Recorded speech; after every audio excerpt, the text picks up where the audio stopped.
I will tell you an amazing story. Well, introduce yourself first. My name is Vinny. I'm an alcoholic and an addict. Just celebrated my 39th anniversary in the program. I like to say I've been sober for 39 years, but in my opinion, sobriety doesn't work that way. Sobriety is a state of mind, in my opinion. And if you go 39 years, all of it hasn't been sober. It's all been alcohol-free, drug-free, don't get me wrong. But sobriety, I said it a thousand times, it's a state of mind. So, as far as being alcohol and drug-free, yeah, that's 39 plus years. But you know, we're all human. We all stray away from the program a little bit here and there. And when we stray from the program, we kind of lose that sobriety. Sometimes we start living that dry drunk kind of syndrome for a little while till we get snapped back and, oh yeah, I know what I got to do. I got to get back into the program and this and that, and then you go back into sobriety. So to me, sobriety is a state of mind. It's not that you're alcohol free and drug free. It's that you are at peace. It's a peaceful state of mind. When you work the 12 steps, you get to 12, you have that spiritual awakening. That's really what it's all about. But can you keep it every single day? No, I fly off the handle in traffic sometimes. I mean, I don't mean to, but that's not being sober either. You know what I mean? And that's why I say, and I always say sobriety is a state of mind. But I entered treatment on August 15th, 1986, just about 6 weeks before my 21st birthday. So all the drinking and drug use, it was actually prior to me legally being allowed to do it. Not that you could ever do the drugs, but the alcohol, I did it all before I was actually of legal age. So, little going forward here. So, now back to your original sobriety date and your rehab. When you felt you didn't have your emotional sobriety or your state of mind, what were the indicators? Did you stop going to meetings? Did you stop connecting with people? You abstained from drugs and alcohol, so you have to pick up a white shirt. But I know what I need to do. I know when I feel off. Well, sure. When you're feeling off on that road to recovery or that great state of mind, that strong, sober state of mind, thinking about the steps, thinking about that 12-step, helping the next alcoholic, where do you get swervy? You just... you find that you're just too busy for this, or you got too much going on for that. And by this and that, I mean, meetings, step work. I don't sponsor anybody anymore because I haven't literally in decades, because I don't have the time to dedicate.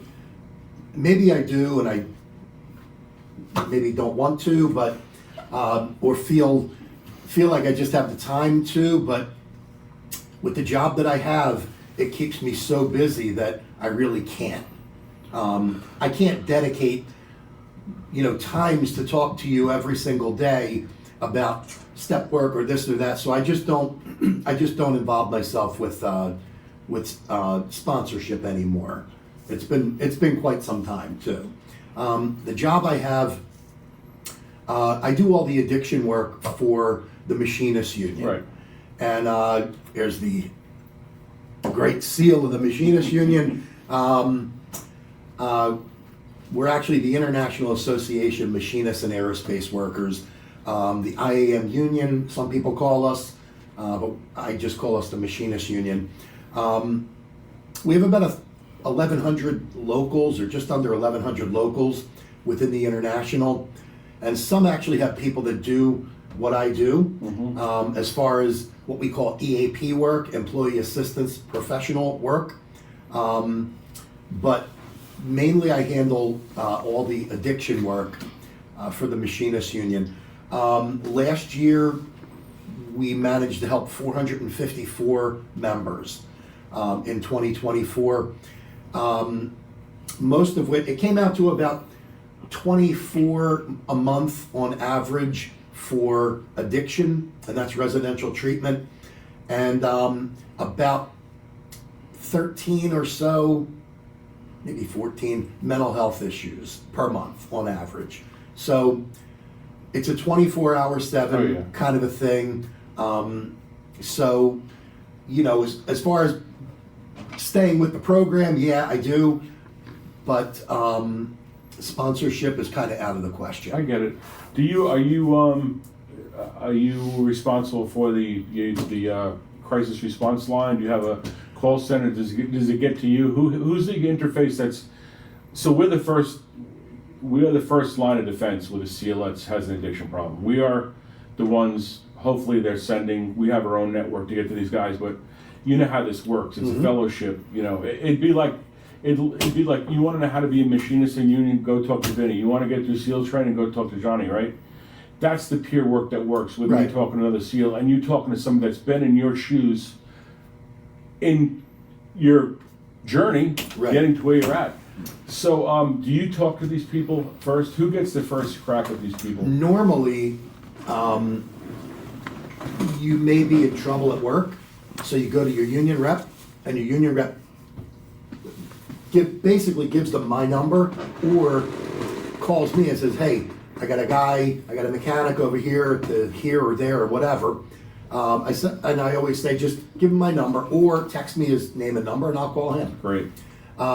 Now, there's a bit of quote advertising, and I don't like to use that word. It's a very corporate-ish kind of a word, and we're union, so, but I'll use it today. As far as advertising our program, I have these, I get asked to speak at these conferences all over the country, and I get assigned to speak at them. You get voluntold. Yeah, voluntold, which is fine because I love getting the message out.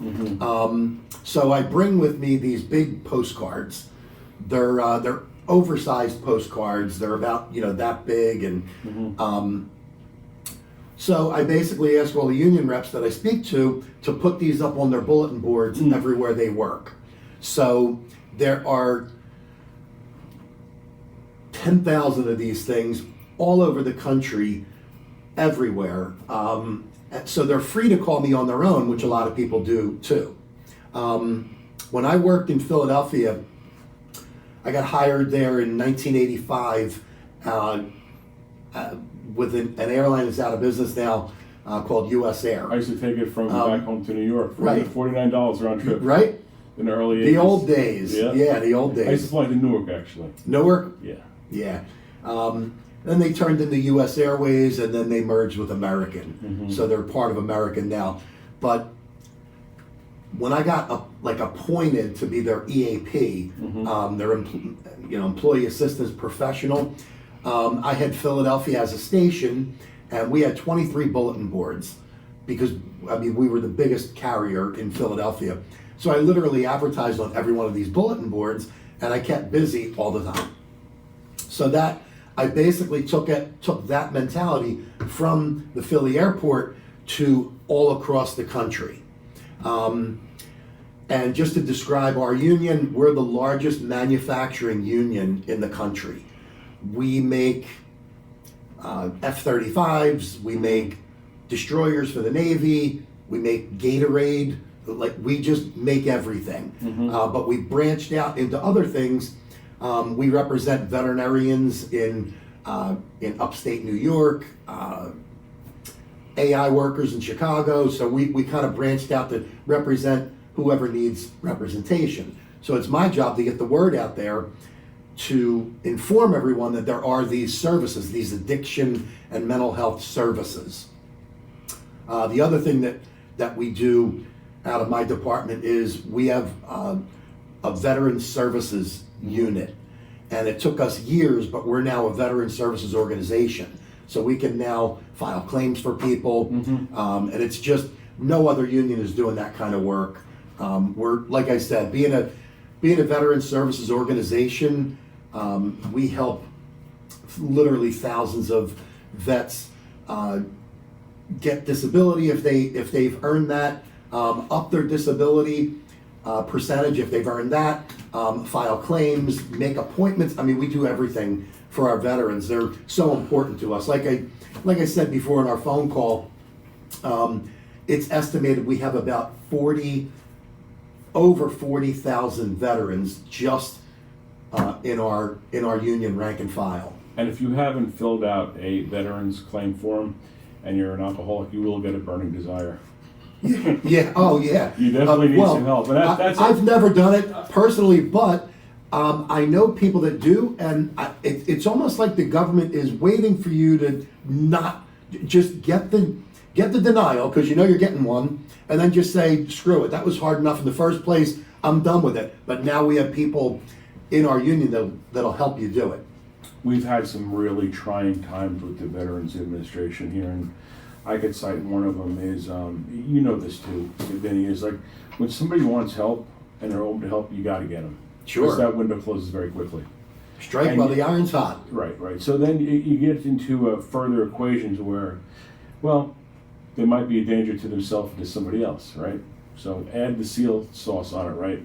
We had a guy that wanted help, real help. He really wanted help. And we go over to the VA, and the runaround he gave them until somebody in our just started jumping on somebody's desk. Yeah, it's amazing. Finally, you know what they tell us? They tell us that we're gonna work everything we can. You don't need this guy here. This is a horrible place for him to be. We're gonna give you a referral to go out of town. For treatment? Yeah. They gave him non-avail. We got him at the Warriors Heart Shout Out. They're phenomenal. The Delta Force guys, Green Beret guys. Cool. They started. Amazing thing. But the thing is like this guy had more patience than me. We had him for 3 days before we can get him out the door, and I went to a meeting with him every day. He was patient. I wasn't. I could not believe the way they're treating our vets these days. And I mean, it's incredible. It's incredible. Especially, and look, I'm not trying to badmouth VA insurance or anything, but man, you could do a lot better. You really could. And our people deserve better, to be honest with you. When someone calls me, I get calls from everybody. They may have VA insurance, they may have TRICARE, they may have, Aetna or Cigna or one of the big ones. Yeah. When you have Aetna or Cigna or one of the big ones, I could generally have you in treatment probably that day if you call me early enough, or the next day without a doubt. And when you call me with VA insurance, there's a lot of stipulations that the VA puts on you as far as, well, do you live more than 30 miles away from your local VA? Because then we could give you, I guess, like some kind of a referral to a commercial type treatment center. Referral. Is there more than a 30-day backup at that location? Because then we could give you a referral to a regular commercial facility. So these stipulations, and even if you meet all those stipulations, you're probably not going to be in treatment within 3 to 4 days or 5 days. It's a process, and you lose that desire in some cases when they just say, "Oh, screw it, I'm leaving." I'm out. I'm going back to work. Whatever. They're not leaving anywhere because they're sitting at home. You know what I mean? Waiting to get a bed from either the VA or us, and it's really tough when you're talking to a vet who damn near gave everything for this country, and we can't place him where he belongs. Yeah. And the help that he needs. We've and then you're a doer, so we have found our supply chain, if you will, to get guys in without the VA help now. If they can help, they can help, and there's some foundations, I won't name them right now, that haven't been as helpful at Associate Seals, but we've opened our, we've definitely opened our aperture to see what else is out there, and there's some really, really good people that want to help vets, and we're very, very grateful for that. So back to you, shy of 21, you get into rehab. Didn't you have the whole FOMO thing, fear of missing out, as a kid when you first started? Or were you scared shitless and you didn't want to go to jail? I was scared. Yeah, I wasn't built for jail. I've always been 5'7" and a quarter. Like, I've never been 6 foot 240. So that scared the heck out of me. And it's always something. I always say no one ever quits doing anything bad for them unless the consequences outweigh the fun.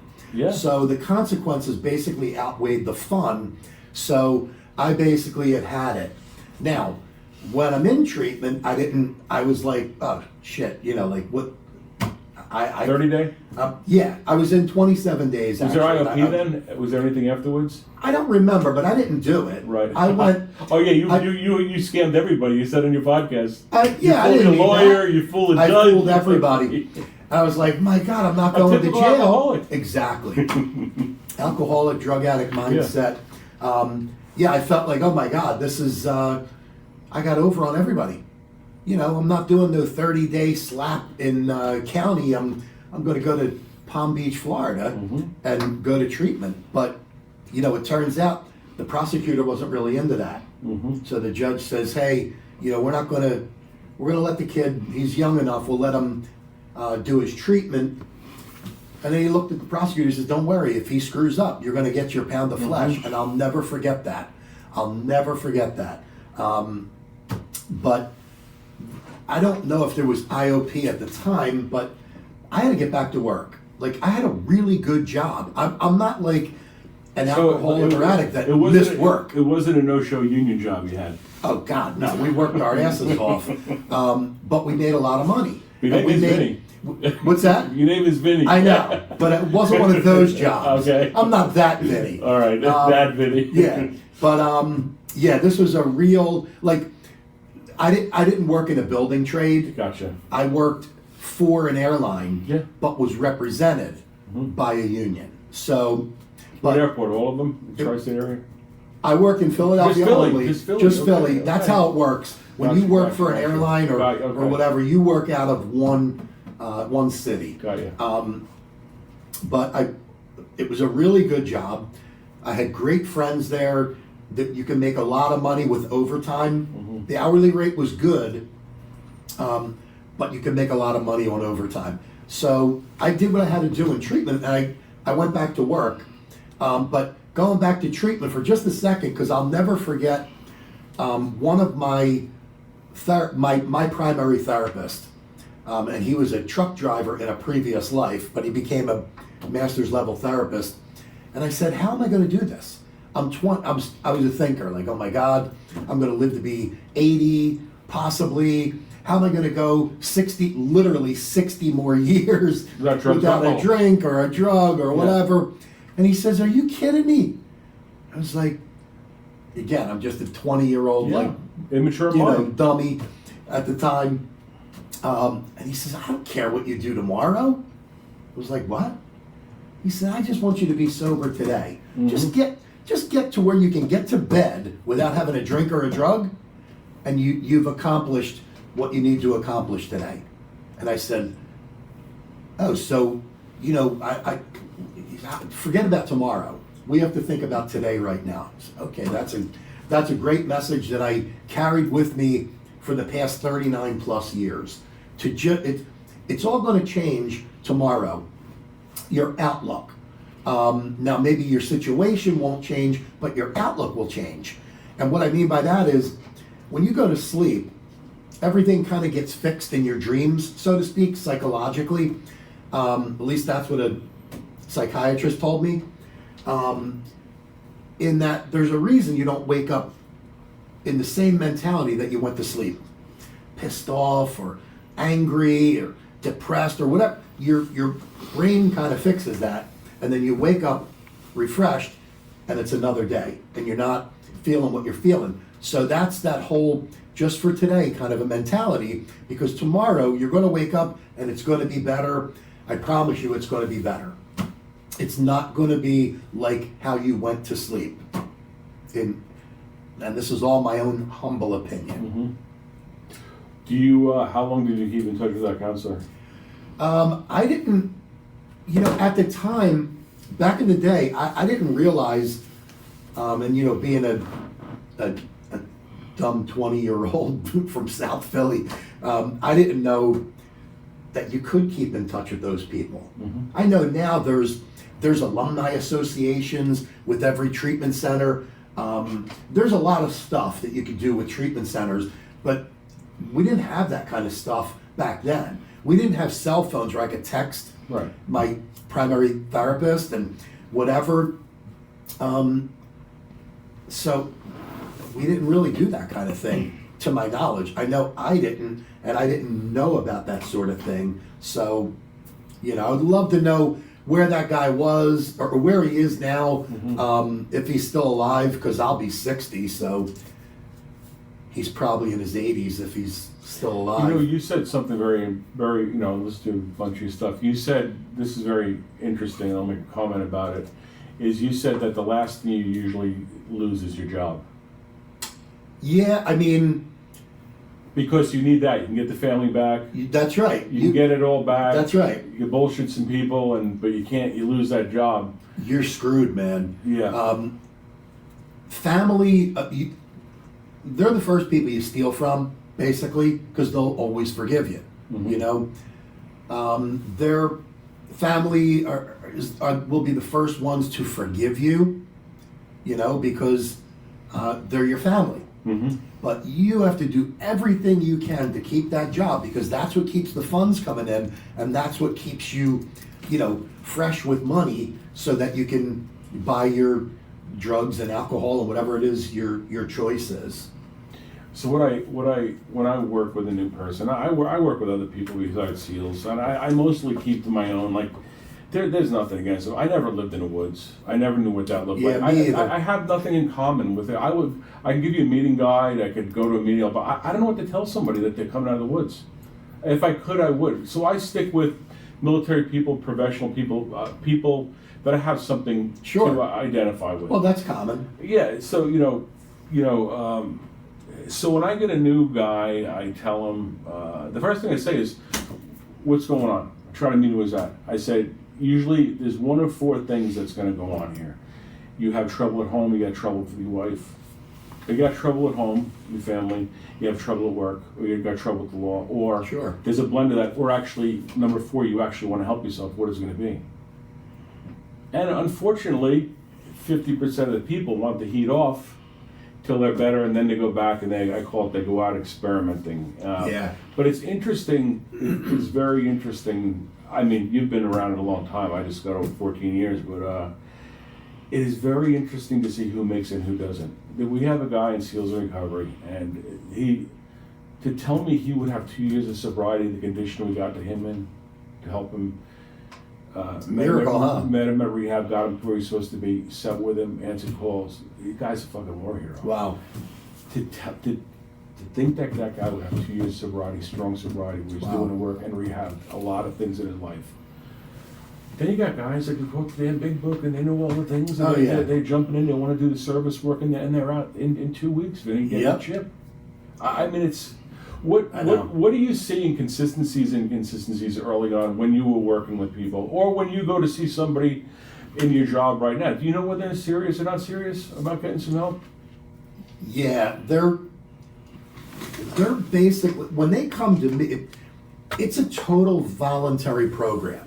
So when they come to me, they want it. They legitimately want it. There's some people that are in trouble with their jobs, but they genuinely want the help that I'm about to give them.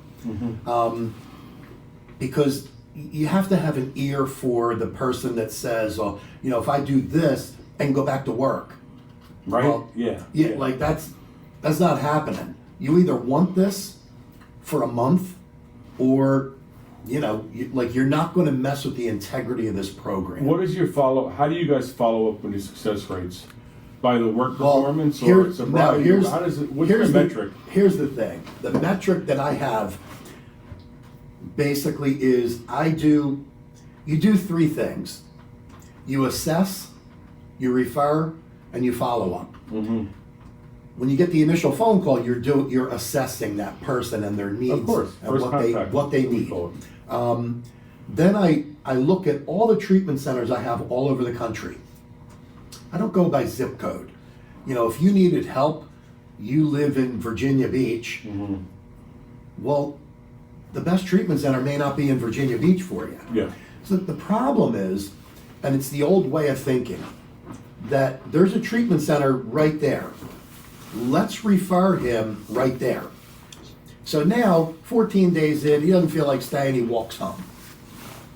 You place someone much further away and they can't just walk home. It's almost like, it's not like you're holding them there hostage or anything, but it's just tougher to get home. You have to complete the program. Yeah. If you want that ride back home. But the old mentality is, there's a treatment center right there, let's use it. The new mentality, in my book anyway, is treatment centers aren't alike. They're not all alike. So, because I have so many veterans in the machinist union, I have to look for specific programs that I may not need, or your sound guy here might not need, but you may need. People need to speak the language. So not only the language, not just the language. I'm going to disagree. When you go to a place and you feel comfortable because people understand your language, another vet or a first responder. No, I agree with that. That's what I'm talking about. No, I agree with that. As far as speaking your language, that's what I meant. Having other SEALs or other vets even or first combat responders, vets, or all exactly. these guys, trauma. That's a good point. I agree with that, but I also to further this is you need a program that is going to assist you and all these people that are speaking your own language. Correct. You can speak your own language. I could place you somewhere where there's 8 other vets. Well, that's fine, but if the programming isn't there, I agree why are 100%. you there? Oh yeah, You know what I mean? Yes. So yes, I look right. for the program, Yeah. and in that program, there will be other people just like you. Yeah. I have programs around the country right now that I won't say cater to combat veterans, but they have programs for combat veterans specifically. And they do very, very well. They work wonders with these guys. I won't get into where they are or the names of them or anything like that, because we don't do that on podcasts. But I spent a lot of time seeking out these treatment centers all over the country. I've been in this business for 32 years, helping people get treatment and get mental health treatment. So I know what to look for. So I basically seek out these treatment centers and I visit them and I scrutinize them from top to bottom. I meet with everyone, the CEO, the executive director, the clinical director, the people that are drivers, everybody. Good due diligence. You have to, because you get maybe one shot at helping someone. You got to get them the right help, not the closest help. And that's what makes our numbers so high. Like we have a fail rate, a relapse rate in the first year of maybe it's just about 10%. Mm-hmm. If you go to national average, it's over 70%. Right, I know. So okay, what's the difference? What are you doing differently that other people aren't? I'm seeking out specific treatment centers, not the one around the corner from your house, who may have the most generic program in the world.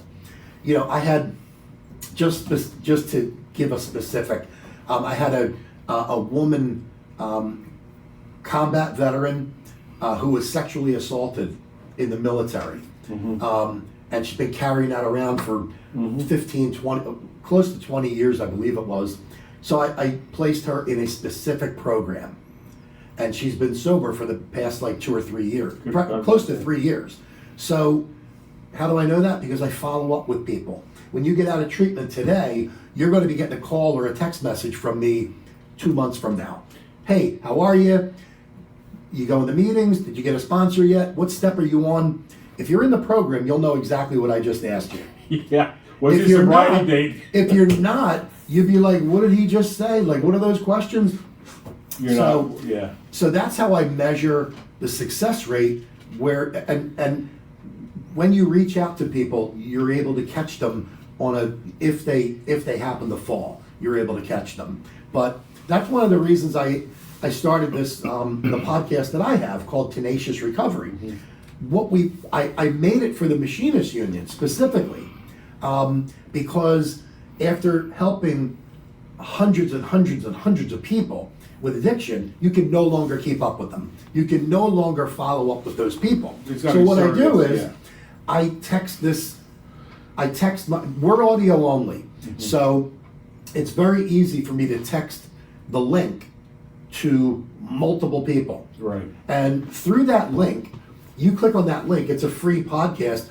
You can actually email me from that link. Like if you open up the podcast, you click on it, you could text me, you could leave us a message, you could email me. Any way you need to, you can get in touch with me or my co-host Sam. So that's why I started it, but it really like took off in that we're downloaded in 28 countries and like 550 some cities around the world, and we're, again, meant for the Machinist Union for follow-up work, and it's helping tons and tons of people around the world, and it's still free. It'll always be free. You click it, start listening. What is Sam's background? Sam has an addiction background also. Right. He works in the industry. He works in the addiction industry. So that's basically, I think he has about 10 or 11 years. Got it. Sobriety. So when he got sober, he started working in the industry. You know what else is really incredible, and I brought it up that I was sharing this morning at not my SEALs Recovery meeting, but my original home group. And you guys, it was you or Sam said that absolutely struck a chord with me. And you were talking about segue drugs. Oh, sure. You know what you said? The mental health part? Mental health is a segue to all this, and that couldn't be more truthful. I believed that for so long. People say, what are the gateway drugs? What are the gateway, this and that? People say smoking cigarettes are a gateway drug. Maybe they are. Smoking marijuana, a gateway drug. Maybe it is. Well, why do you smoke marijuana? To feel better. Why? Because you have something mental, like a mental health issue. So I believe, and it's, again, just my humble opinion, that most addiction it comes from mental health issues that you're trying to silence. You're trying to medicate. You hear the term self-medication thrown around all over the place all the time, and that's right. You're trying, when I first had my first buzz, I thought 7th grade. 1986? No, that's when I quit. That's when you quit. This was in 77. Okay, or 78. 70, it was in 1978. Yeah. That I got my first buzz and I said, this is it. I found it. I've just found something that I could really fall in love with, because it made me feel normal.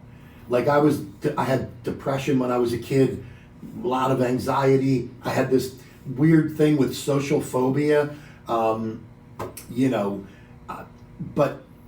getting a buzz took all that away. Right. I mean, it just vanished, man. It vaporized, and I was like, this is it. I found what makes other people so normal. So, I kind of went with it. But again, getting back to the root causes, if you look at all the guys that you help with SEALs in recovery, they're probably, and again, I'm just guessing, they're probably trying to escape some horrid, wretched stuff that you guys had to do in the military that no other human being would ever do or even think about. But because you were military, that was your job. There's a certain aspect, you're correct, but there is, and I go to therapy once a week. I'm engaged with what's going on in our community with mental health and stuff, and without violating HIPAA stuff, is like there is a lot of SEALs that had daddy issues. How about that? Okay. This is really, because they're doing the deep dive. They're going before the PTSD, whatever happened overseas, the depression, the long deployment cycles, all the crap we went through, even in BUDS, and this TBI stuff that's coming, traumatic brain injury, scaring everybody because it's a new frontier. It's real. You it's guys very can be real. susceptible to it too, because it's all about noise. Yeah. So- Believe and back then we weren't forced to wear hearing protection. Well, believe me. So they thought for us it was an IED went off, you were in a gunfight, whatever. What they're finding out, it is mostly derived from your sustainment training prior to going on deployment, because you're shooting so many bullets. Oh, sure. I mean, I remember we used to, I don't know how many AT-4s we're supposed to be shooting a day, but we'd have left over, and guys would be shooting 6 or 7 of them a day off of concrete, which even makes work. But And you're not wearing anything to well, protect you have the little stupid yellow nothing, things. yeah. It's nothing. Yeah. But that's scaring a lot of people. But they're looking into. They're always trying to figure out who makes it through SEAL training. They've tried wrestlers, they've tried swimmers, they've tried regional places, everything else, and now they're starting to look at a little bit. What was your background like? How about that? So Okay. besides the mental health issue, they're looking at. Well, a lot of these guys have issues with their at home, and then Prior to even getting into trying the to Navy. prove that you're not Right. your father. You're going to do better than him, and they're And finding again, out. that's a mental health It's issue. a mental health you issue, know. but some of it helps because when Sure. you grow up in a scare environment at home, you are forced to compartmentalize stuff and charge on. You said in your podcast, Sure. there's no time for feelings. You got to go back to work. That's right. I don't want to hear about your broken pencil. Cut your finger and do your homework. I Right. don't want to hear about it. Right. So when you have that environment growing up, and you get into a SEAL team or EOD or special force, anything you're doing is like you've already been trained to compartmentalize this stuff and move Right. through it. Mm-hmm. So it's great. I love this. I'm gonna segue to this. In my 14 years of sobriety, I never heard early in sobriety that people talk about mental health, and I am so glad that it is being brought up on not a continual basis, but a more frequent basis. And I shared this. I'm a one-trip wonder, but the only thing I did perfect in 14 years was I did not drink, or drugs weren't part of my issue. I did some cocaine growing up in Long Island, New York, in the late 70s, early 80s. That was a thing. You did a little bit of coke to stay up a little Sure. longer so you could drink some more, right? Absolutely. That makes perfect sense. Drink longer. Yeah. So,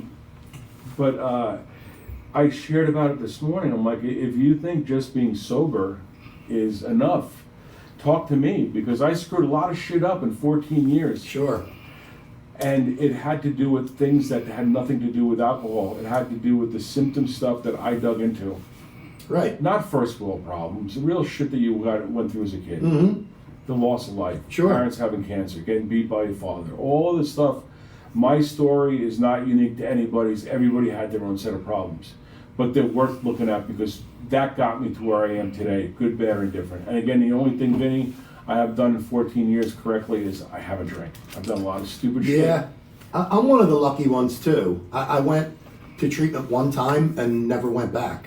And if you look at, like I said earlier, the fail rate's over 70% in that first year. If you go out 3 years, it's over 92%. Really? So yeah. So if you can get 3 years, chances are you're gonna get a whole lot of sobriety.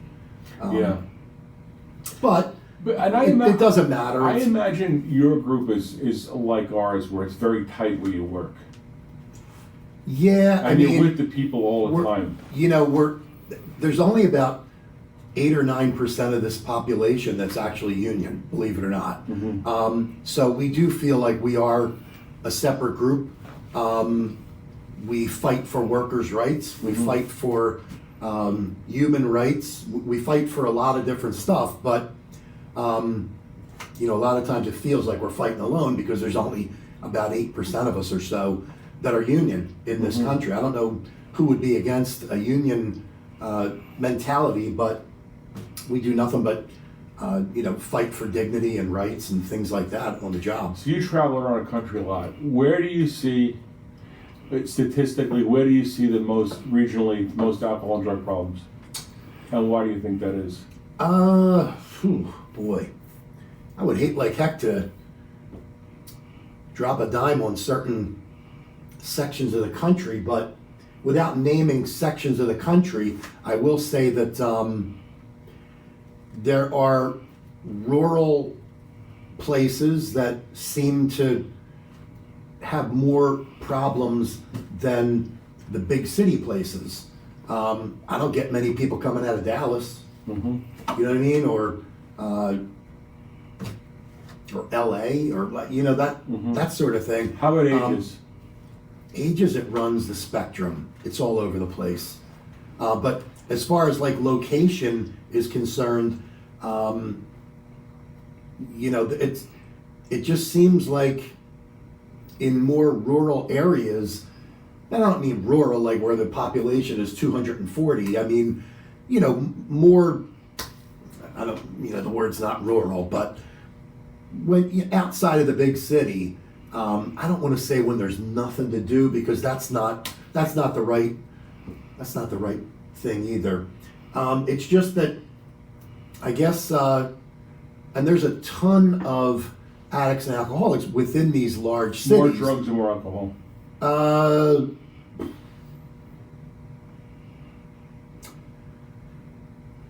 I don't. It's maybe a little more drugs than alcohol. Ours is the pendulum's starting to drugs? Yeah. To more drugs? And they could attribute it towards a few different things. During the global war on terrorism, our deployment cycles were insane. There wasn't enough bodies to go do it sure. post 9/11, whether it was in other government agency work or was special operations. So the op tempo was crazy. One of my sponsees, he's a rock star, war hero, and that guy did back-to-backs before they knew his brain was fried from an IED that he totally just lied about. Wow. And they finally took him off the line. And they sent him somewhere and they isolated him, and it didn't turn out great. He's doing great now, got his family back, has a great career. I mean, he's just a phenomenal guy.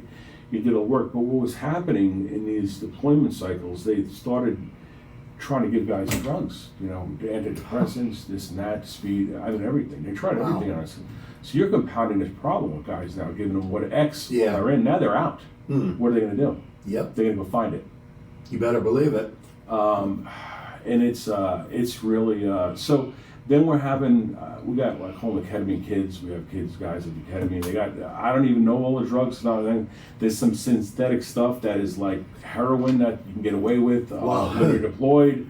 That doesn't show up on a piss test. That's pretty bad.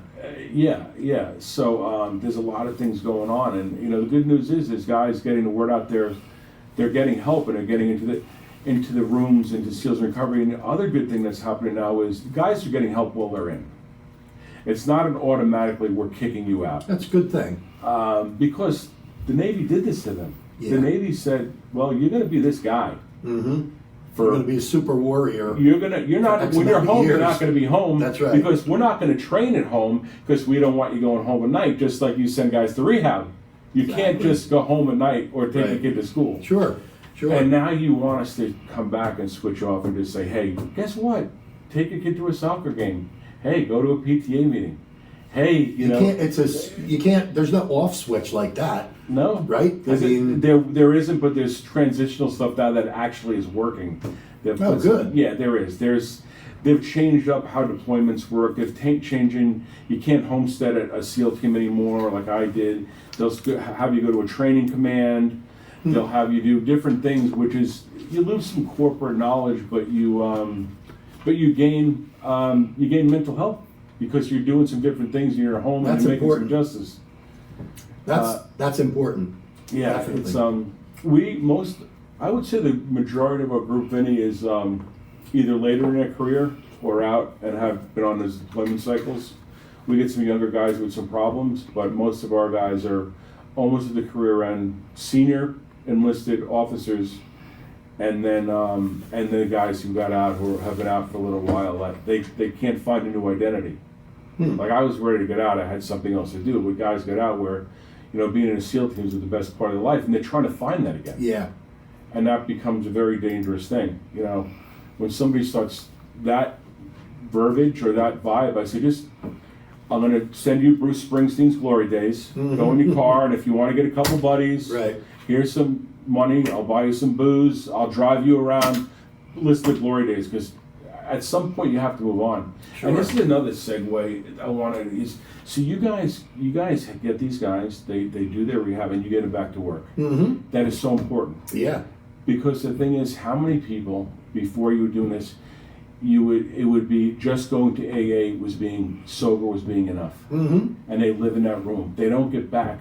I always talk about AA and rehabs is you're on a disabled list, and you're rehabbing to get back on the field, back on your job, back on the battlefield, and get back out there. And that's where I push it. And it sometimes it starts very, very slow. You know, part-time job or reintegrating. Our biggest thing, well, we're finding, we just lost a guy that he hung himself a couple weeks ago, and great guy, retired captain, good job, nice family, knew the family, and he isolated. Kind of got a debrief from his family. Things appeared well, but he was so disconnected from everything. Wow.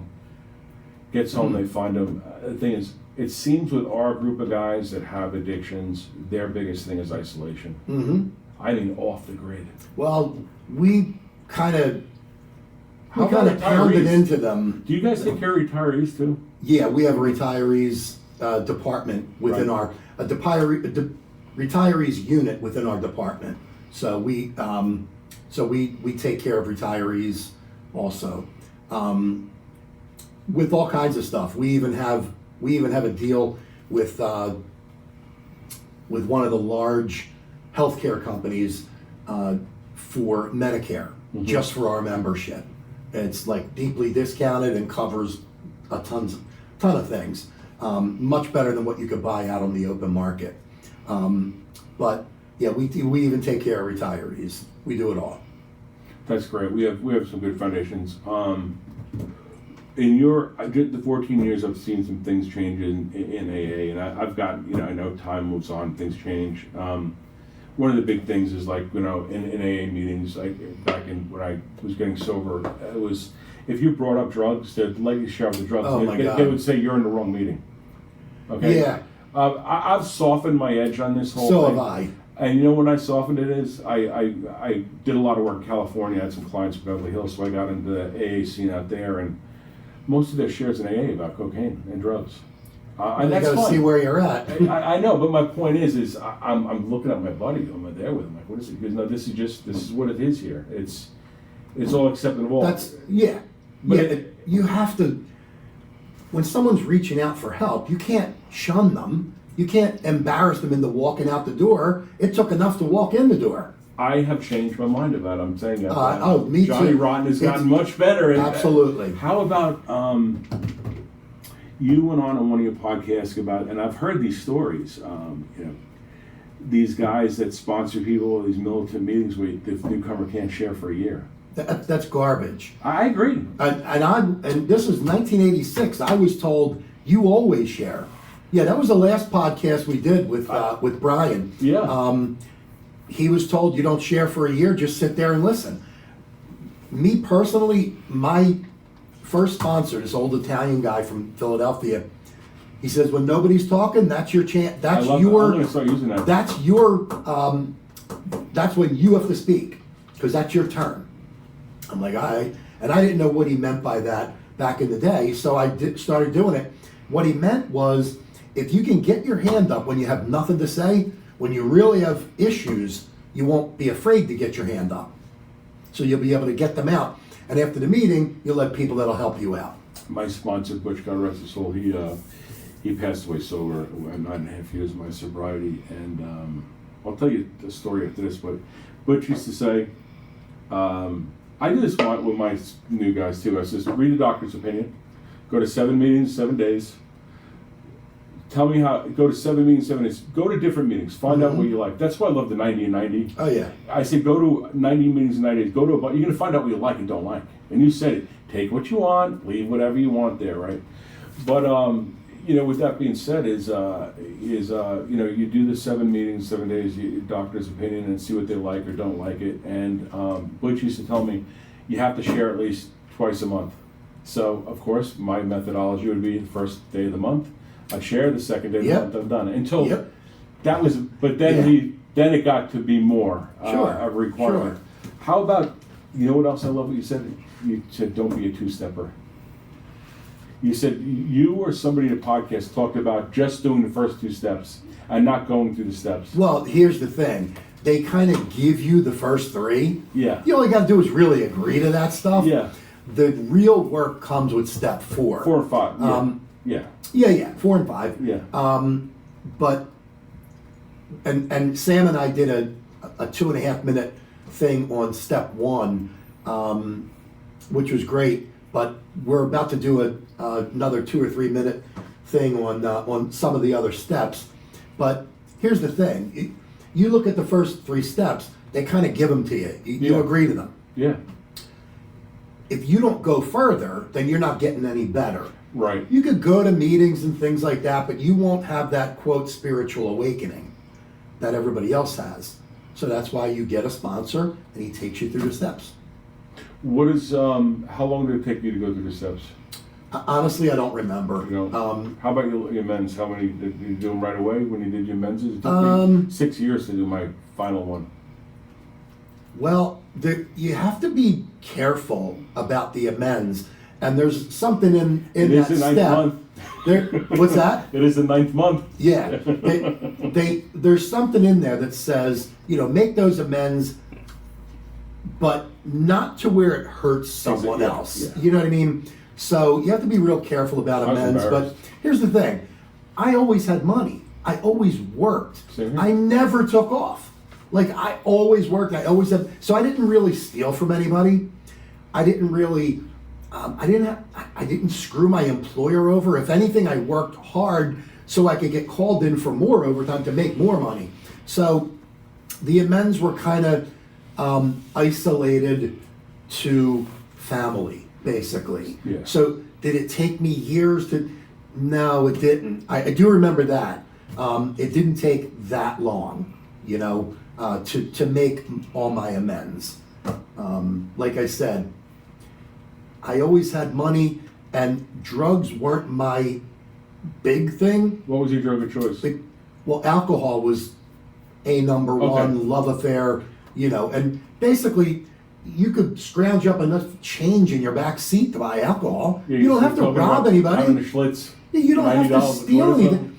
You could buy, back in the day, back in the 70s, 80s, you could buy a case of some shit beer for $4.25. Schlitz. You could buy a quart of beer, a quart of Ortlieb's, which they used to call Joe's beer because it was for the regular guy, and that was 90 cents. They didn't make 40s back then. Well, actually, only one, Old English, was a 40. Everything else was quart bottles. Mm-hmm. So you could get a quart for 90 cents. Who am I stealing from? Mm-hmm. You know what I mean? If anything, my employer, for going in on a Saturday morning, hungover and napping for the first 3 or 4 hours, getting covered by some other people to that kind of thing. And back in the day, we didn't have 15 flights to work every day. Like on a Saturday or a Sunday, you would come in, maybe work a flight, and you'd be on break for the next 3 hours. Really? And then you'd have another flight, wow. and you'd be on break. Like on a Saturday night, the last flight went out at 6 p.m. Now the last flight goes out at 10, 11, whatever it is. The schedule completely full. But back then, your last flight on a Saturday went out at 6 p.m. So it just was so easy to be addicted and still show up for work and all this other stuff. But well, a lot of alcoholics I know are really good workers. I mean, they until they can't. They're really good workers until they're not anymore. I wasn't anywhere close to that because I was in really good shape. I drank, but I didn't drink from morning to night. Right. I was a bingey kind of a guy. So I never missed work, and I always did my job. I always worked overtime. I always had money. Yeah. So again, you're not stealing. I'm not doing bags of heroin. Right. Heroin was taboo back in the 70s and 80s. That, my God, no. I did cocaine on occasion, on a lot of occasions, I guess, and even like an unrefined type of meth. Mm-hmm. Back then, it was called crank. Yeah. It was like a tan, yellowish kind of rock that you had to break and snort, and it burned, but I kept doing it.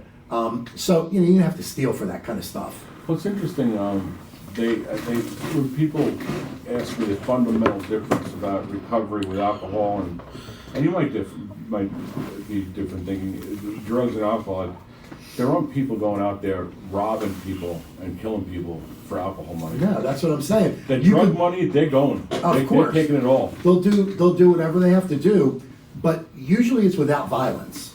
Like if you're an addict, you want to steal and get out. You're not looking to, you know, bust in a door and what, like if you're an addict, room entry. yeah, like if you're an addict, you're probably not carrying a gun. You're just, it's like the old days when you kept your medicine on the windowsill in your kitchen. They would kind of open up and take whatever they could get high off of and then run. It's not, they're seldom about violence. And that's not to say that all addicts are like that, because that's not the truth either. Some are all about violence, but for the most part, you know, addicts that have to steal, they're not trying to hurt anybody. In fact, they're just not trying to get caught. You know, but the alcoholic does not have to steal. I'm a board registered interventionist too, and I did an intervention on a doctor. I won't say where, but he was reduced to stealing hand sanitizer from like CVS and Walgreens, and they had this guy's picture hung on, you know, at their front door. You know, don't let this guy in, whatever. And he lost his license, but there he was stealing hand sanitizer. And so you don't need a lot of money to drink. You know, that he proved that you could drink hand sanitizer. You could also drink Lysol, believe it or not. Brake fluid. Yeah, I mean, Lysol is like 130 proof. Yeah. Believe it or not. I mean, you know, so that's, now you and I couldn't do that right now because it would rip a hole in our stomach, but a hardened alcoholic could, because that's all they're kind of drinking. My friend of Seals in Recovery was around then, might have saved him. He was from Nome, Alaska, and it's a dry town. And he used to tell me some of the things they used to do with the Lysol, everything. You know, brake fluid, all the stuff they would distill and come with Kool-Aid and 100%. Crazy shit. There, people say like, when I say to people that prohibition still exists in this country, they're like, "What are you talking about?" You know, because it was, you know, it was banned, struck down in 1933. But when I tell people prohibition still exists, they're like, "What are you talking about?" There's like villages in Alaska where it's completely illegal to even possess. You might be able to have some in your home, but it's in some of the parts of Alaska, it's illegal to possess. Because, you know, there's only but so many state troopers per, you know, it's 1,000 miles, whatever it is. But they were bootlegging pints of alcohol up there. I remember about 10 years ago, it was about $100 for a pint of alcohol on the black market. You know, and shit alcohol. Like you could buy it in a liquor store for, you know, $8 or $6, or they were getting like $100 for a pint. And believe it or not, it was the post office that actually. They were in on it. They weren't. They caught them. Like they have postal police. Right. So they're the ones that catch all this stuff going in and out of places like, you know, these remote villages in Alaska. Yeah, they got to fly everything in and out of there. Yeah. How did you get into the invention of being an interventionist? I used to watch a show. Got a little hokey. The show's not like real life. I've done my several 13-step stuff. I mean, and all respect to the people that are on that show. I mean, you know, they worked hard, they studied, they're, you know, but the show, I mean, it doesn't show enough of the actual intervention, and that's what I always kind of disagreed.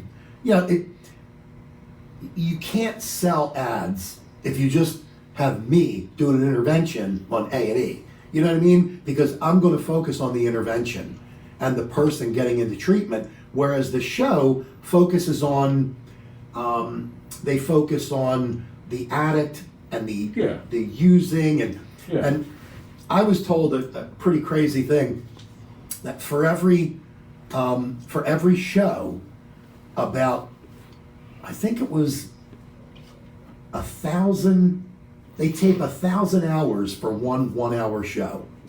So 999 hours, because they got like 30 film crews following family members and addicts, and whatever, ends up on the cutting room floor. Wow. Yes, that's pretty crazy, but an actual interventionist spends time educating the family prior to even seeing the addict. You have to spend time with the intervention group, you know, the group of family and friends that genuinely love these people and care for them deeply.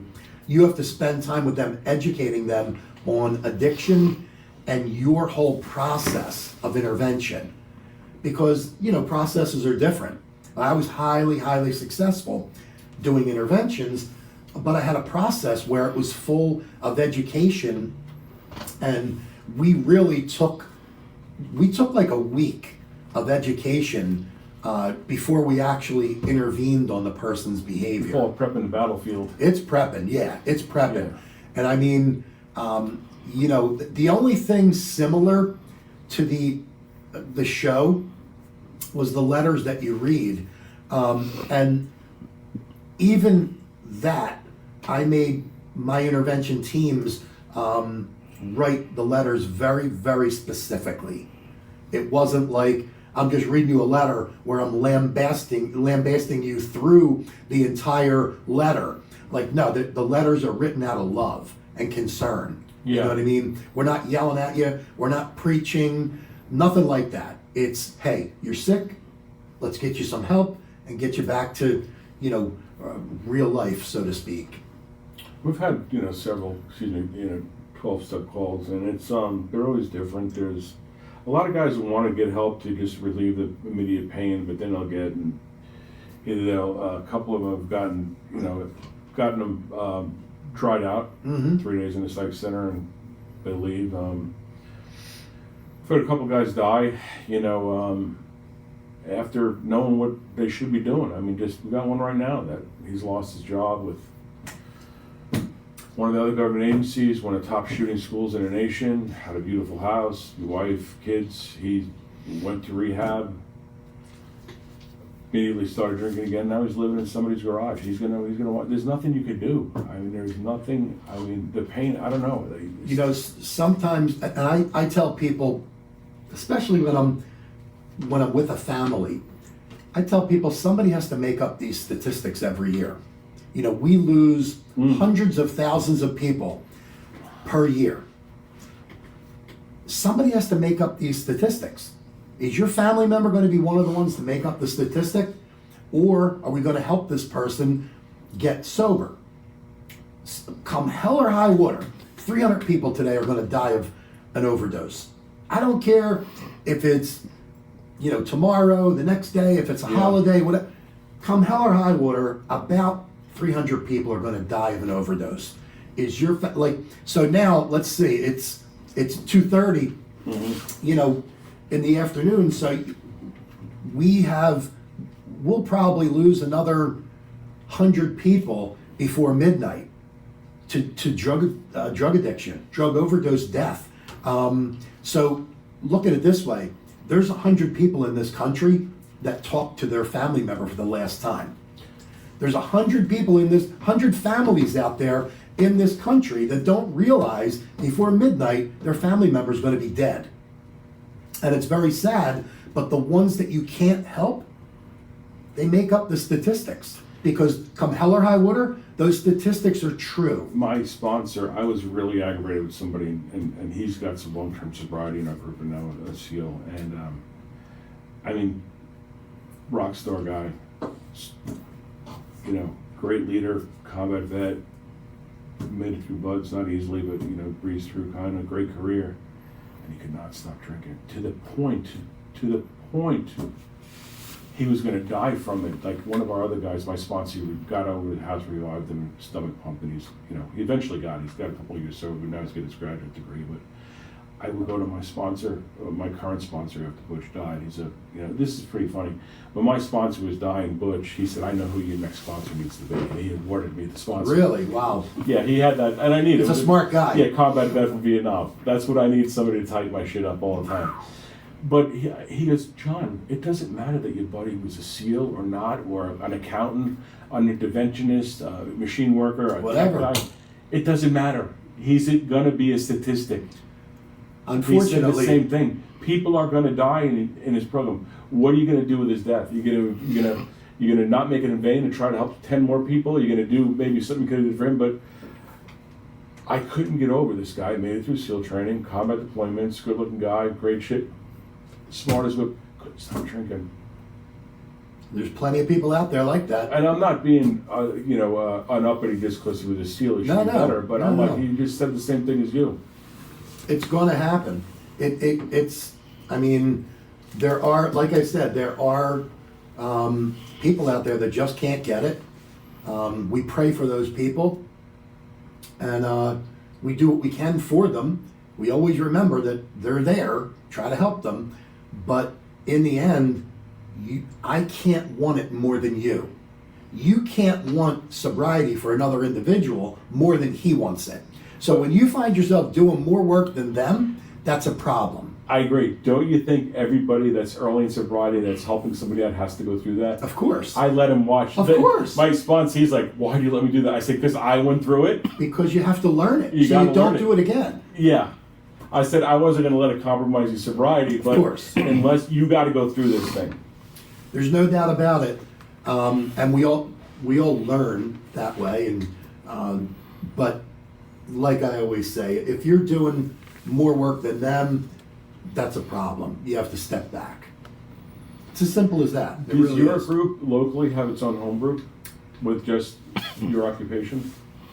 No. Basically, I have had my original home group was in South Philly. It's still there. It's called the South Philly Group. They're still a clubhouse. But as far as I don't even have a home group anymore. I just go wherever I am because I don't. And this is probably bad, but I don't go as often as I should. You know what I mean? Well, you're helping people every day. Yeah, but that's not the program. I know. though, I you know it's not. I It know helps. Don't get me wrong. It I'm not helps, justifying but it's- it, Yeah, but I you're get it. justifying it a little bit. But I don't go as often as I should. Now, I have conversations with people every day that are in the program, Mm-hmm. so that's kind of like very good for me to talk to sober people. Yeah. Not just sober people, but people in the program that are heavy into the program. So I talk to them every day, and that's really good too. But nothing takes the place of the fellowship and going to meetings and things like that, which I still do, but not enough. Yeah, I usually go to one a week, but I'm up with my meetings now. Question about Philly: is that place? Was it Kensington? Oh yeah, Is it as bad as they say? it's worse. Is it really? You can't imagine it. I can't imagine. You it. really can't unless I take you there. It's so sad. There's people that move there from all over the country to live there on the street because the drugs are so incredibly good. Now, I'm not saying that to make people move there or whatever, because once you get there, you can't get out. Like you're just there. But you could It's like the Hotel California. it's yo The yeah song. oh yeah you can never leave.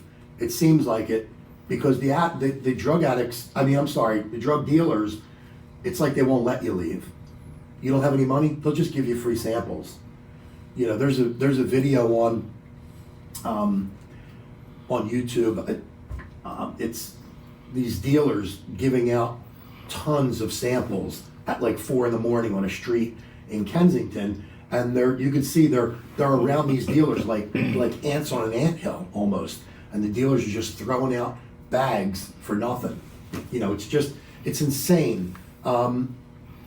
What I see, You're from there. I go down to Kensington on occasion. I'm from South Philly, which is probably 15 minutes Gotcha. from Kensington.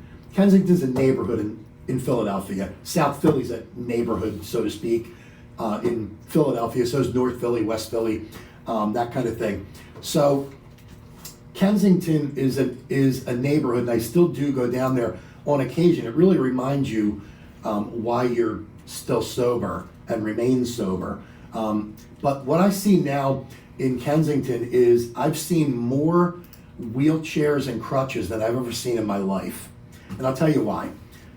The stuff that there's not even heroin around anymore, I don't think. It's all fentanyl and this tranquilizer, they call it Trank. Yeah, I've seen some videos on it. Basically, in 2019, there was a tranquilizer called xylazine that was in about 1% of overdose deaths. By 2023, it was in 26% of overdose deaths. It gives you a stronger, more intense high, longer high, that sort of thing. That's why people kind of go for it. But then the dealers started mixing something else in, a stronger trank. And this tranquilizer is so strong that it's Narcan resistant. So we may see the overdose deaths shoot back up this year because of this trank. It's like medetomidine. It's a really, really strong animal tranquilizer. And it's really, really sad. You see these people, and the reason I brought up the whole crutches and wheelchair thing is normally, I don't like to use the word normally, but if an addict gets like an abscess or an infection, it's usually at the injection site. Mm-hmm. And then they'll get that abscess, they'll see it, they'll stop shooting there, they may even go to the hospital, whatever, get it taken care of. But now with this much stronger tranquilizer mixed in to the fentanyl, they're getting these abscesses where they're not shooting up. So I've seen abscesses, I've seen sores this big on people's legs and arms, and it's only a matter of time till they get them amputated, or they just let them kill them. But what happens is you go about your business, getting high, whatever, and you develop these abscesses on your toes or your feet or your ankles or your elbow or whatever, and you don't go get it taken care of, and now all of a sudden you're in a wheelchair in Kensington, and that they're just amputating body parts because of these infections that people just aren't getting them taken care of. And again, it's very sad. You can go down there and you see a ton of people that are bent over. They're just from the waist, and their heads are this far from the cement. It's called the fentanyl fold, and basically it's so strong that it just kind of folds you up. It's so sad to see. And you could see these people that are bent over, they have these humps in their back now that they can't really straighten up. You know what I mean? Yeah. It's just so sad, but I mean, all you can do is pray for those people. When you were growing up, I mean, when did Kensington, when did the area kind of shift over? It was always like a tough area, Kensington. But then, I don't know really when it shifted to this open air drug market. But like you could be standing there talking to somebody, and a drug dealer will ride by on a bike and just throw a couple bags at you. You sit there like, he just threw bags of dope at me. And the addict you're talking to runs over and grabs them and like, what's that? Oh, he gives out free samples all the time. Like, you can literally live off free samples in Kensington. It is just a godforsaken area. The cops do what they can down there. Is it more like a containment? It's pretty much contained right to Kensington. Mm. Now, that doesn't mean there's not drugs all over South Philly, West Philly, North Philly, Northeast Philly. It's all over. But that's where it's almost like the land that time forgot, and that's where you kind of go to, I don't want to say you go to die, but I mean, you just go there to live off whatever free samples you could get, or however it is you make your money down there. You know, women make their money a certain way, which is very, very sad. But everybody makes their money a certain way, stealing, whatever, to get their drugs. But you can get a ton of free samples too.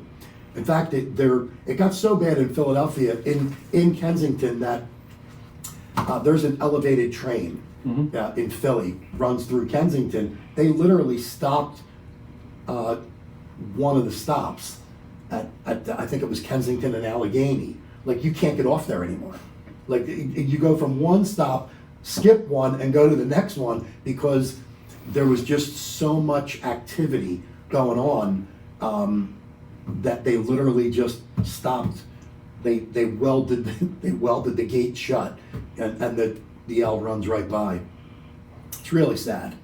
Couple more things. When did you transition from doing your regular standard job into more of helping with people? And this? Yeah. Was it a volunteer position at first? It was volunteer while you work. Like, I worked. Collateral duty, we call it in military. Yeah. It was extra. You know, it was. I had a job to do for the airline. Right. And people would come to me because they knew I was clean and sober, and I was doing this work, and they knew they could get help from me. So the busier I got, I'm like, man, I'm working my ass off here doing my job and this volunteer stuff. Mm-hmm. So I basically went to a couple of people in my union, in my local, in Philly. And I said, look, here's the deal, and they basically went to the company, and the company took me off of my shift to do straight up mental health and addiction work. That's excellent. And I took that to, I did that for years.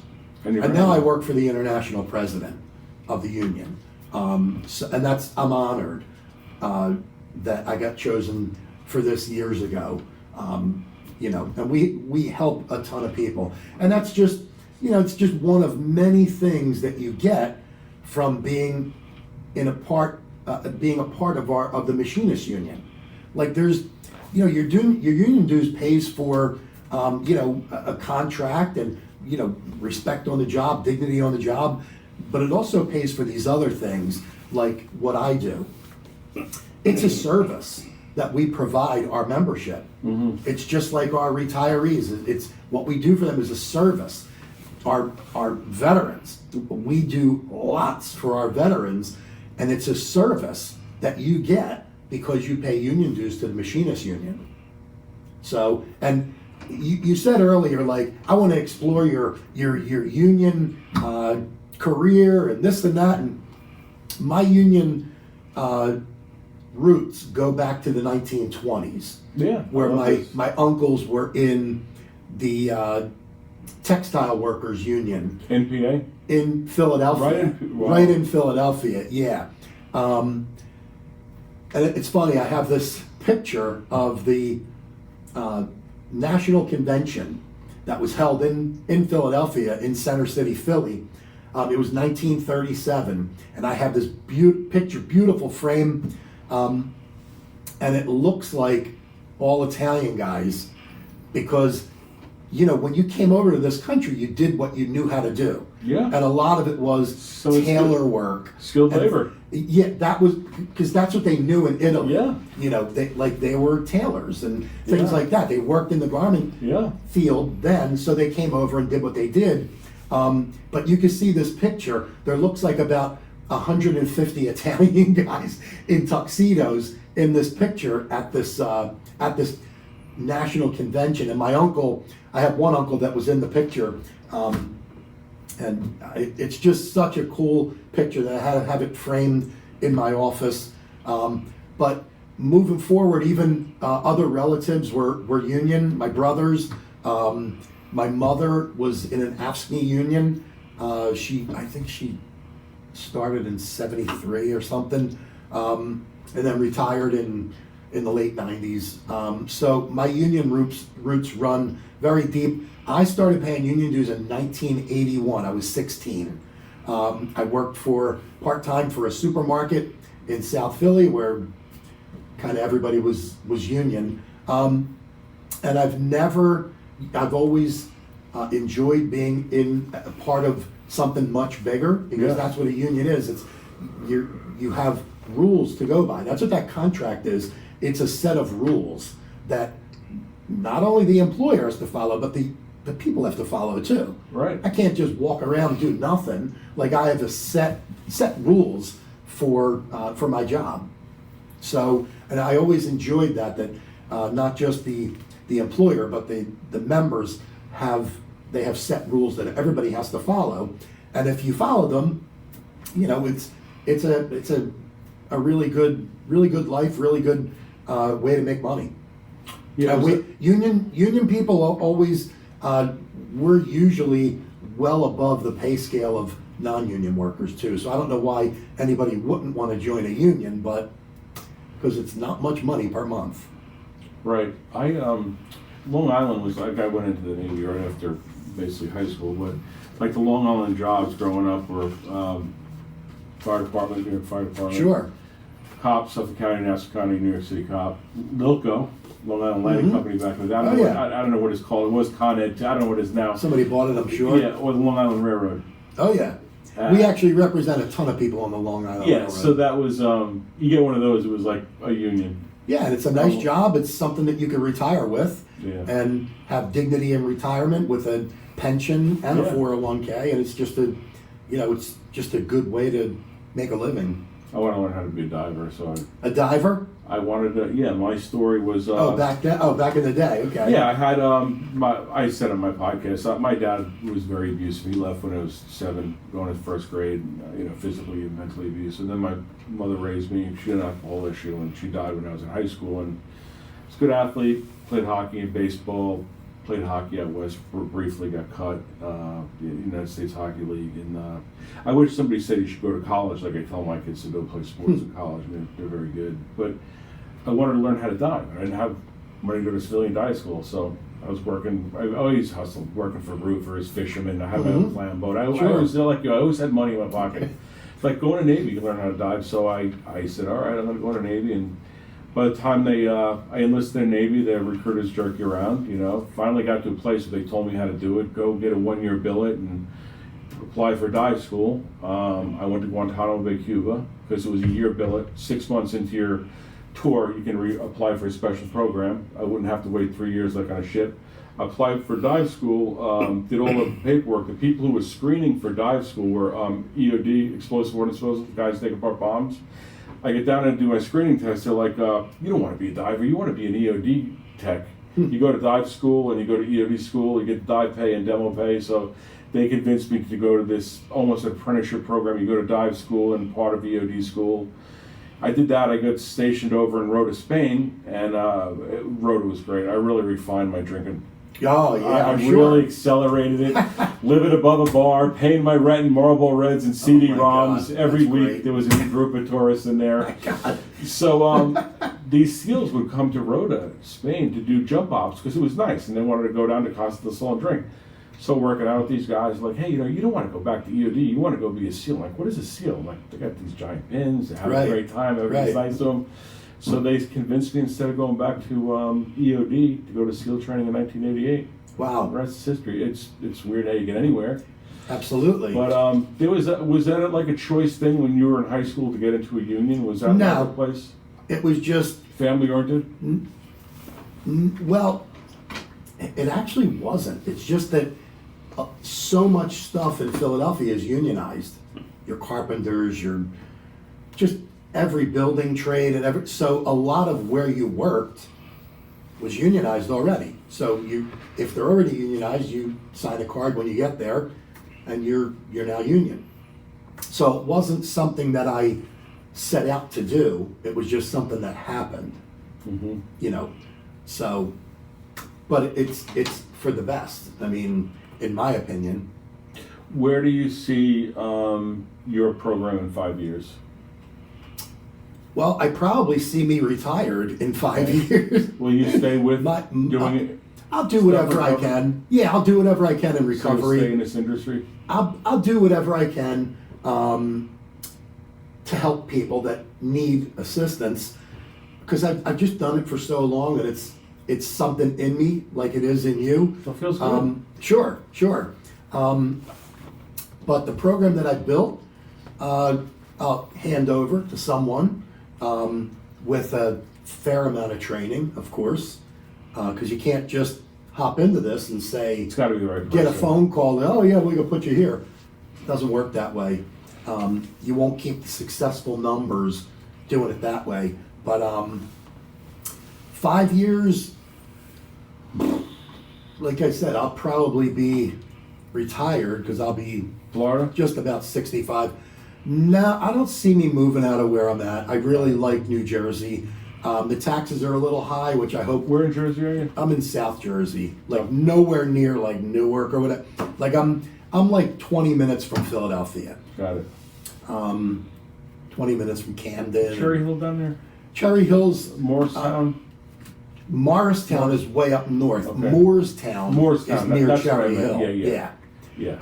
I'm probably a half hour from Cherry Hill. I'm more south. My son than was that. coaching ice hockey, used to go play there. Oh, cool. We used to play the junior flyers. Oh, really? Are you a sports guy? Yeah, absolutely. Who's your favorite flyer? I'm an Eric Lindros guy from the 80s. Yeah. I think he just had the potential to, be the greatest. He did have in Philadelphia anyway. How about back in the day, the 70s with the Broad Street Bullies? 70s, yeah, like you'd have to go back to like Bobby Clark and played with diabetes. yeah. Bernie Perrant, Unbelievable. incredible goalie. Incredible. And then the fighters, of course, like Dave Schultz and Some Don Selesky. Yeah. All of those guys. Moose DuPont. Yeah. Oh yeah. So there, Yeah. but yeah, I'm a big sports guy. All right, I'm an who's Eagles your season ticket holder. I All still right. have season tickets. Who's your favorite baseball player? Who's your favorite Philly? Going back, Older or newer? I'm like, I was always a Steve Carlton, kind of a Mike Schmidt guy. Oh, yeah. And then, of course, there's Ryan Howard. If you want to come up closer to present day, I always say Ryan Howard could have bat 400 in the league if he just learned to hit the other way. Because they pull. Everybody was on that side of the field when he batted, and but if he could just hit the other way, he would have batted 400 because he would have been able to defend that. Jimmy Rollins. Yeah. Was a great Philly. Newer Phillies? Newer. Well, I mean, you got to look at Schwarber. He's a free agent next year, too. Home run every time. He's a Met killer. I'm a Met fan, so I die. Oh, okay. No, that's cool. But That's I'm cool. a baseball fan. Yeah. Oh, yeah. My kids all play and Sure. stuff. Two played in college, and next one's going to play. Yeah, hopefully we'll re-sign Schwarber. We'll see. We got to re-sign Alonso. I mean, it's going to be a lot of fucking money. These guys are going to require a lot of money. Guys like Schwarber, Alonso, people like that are going to require a lot of money. I'm still an Eagles season ticket holder. Favorite Eagles? Of all time, I'm a Randall Cunningham. He was the first guy I doing just it. loved him. He was a beast. I loved Buddy Ryan. Yeah. Buddy Ball. Yeah. The body bag game and just. Oh, you know I've been going here? to Eagles William since Fuller? the '70s. What's that? William Fuller? Hey, Sleepy, where did Fuller play? What position? Defensive end. He was an Oh, yeah. He's Okay. locally. He's very involved with the sports play. Oh, really? Okay. Cool. He's hungover. That's what's going on. I'm I'm gonna eventually get him to a meeting. going to give you a big book before I All leave. right. I'm preaching on. He's a good kid. No, it's good.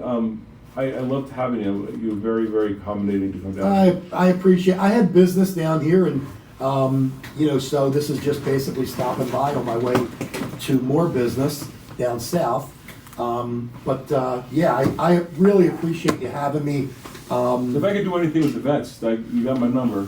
Talk to any of them. Oh yeah, no doubt, speak no or do doubt. anything. And if you get a vet that needs assistance out of the area, I have programs all over the country. All right.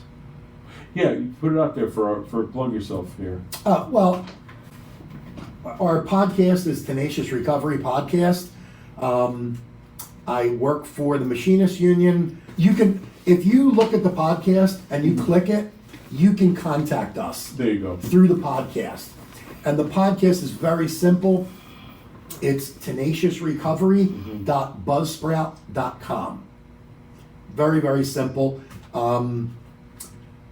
And obviously we get a lot of messages through that. But anybody who needs me can obviously contact me through there. And it was really my pleasure doing this. We didn't really get into my addiction story a whole lot, but I did enjoy being here. We'll do a follow-on. I have no problem. Love to do a follow-up one. I'm due follow-ons for some of the guys we initially did. Yeah, And we got some sure. clips.